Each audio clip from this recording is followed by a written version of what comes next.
Episode number 391. One of your brothers, said milady. Oh, my God. Poor woman. I pity her, then. And you have reason, for she's much to be pitied. Imprisonment, menaces, ill treatment, she has suffered everything. But after all, resumed the abbess, Monsieur Cardinal has perhaps plausible motives for acting thus, and though she has the look of an angel, we must not always judge people by the appearance. Good, said milady to herself. Who knows? I am about, perhaps, to discover something here. I am in the vein. She tried to give her countenance an appearance of perfect candor. Alas, said milady, I know it is so. It is said that we must not trust to the face, but in what, then, shall we place confidence, if not in the most beautiful work of the Lord? As for me, I shall be deceived all my life perhaps, but I shall always have faith in a person, whose countenance inspires me with sympathy. You would, then, be tempted to believe, said the abbess, that this young person is innocent. The cardinal pursues not only crimes, said she. There are certain virtues, which he pursues more severely than certain offences. Permit me, madame, to express my surprise, said the abbess. At what? Said milady, with the utmost ingenuousness. At the language you use.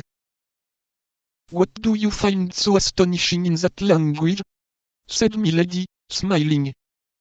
You are the friend of the cardinal, for he sends you hither, and yet I speak ill of him, replied milady, finishing the thought of the superior.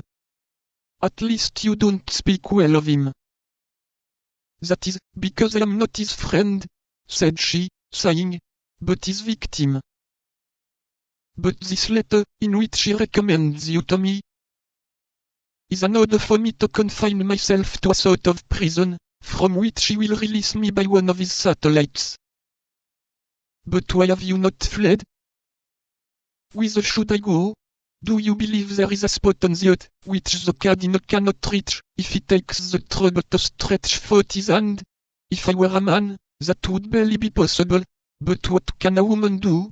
This young brother of yours, has she tried to fly?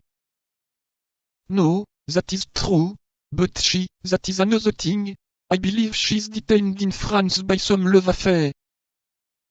Ah, said milady, with a sigh, if she loves she's not altogether wretched.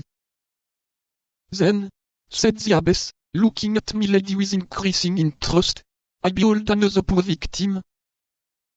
Alas, yes, said milady. The abbess looked at her for an instant with uneasiness, as if a fresh thought suggested itself to her mind. You are not an enemy of our holy faith? Said she, hesitatingly. Who, I? Cried milady. I a Protestant? Oh, no.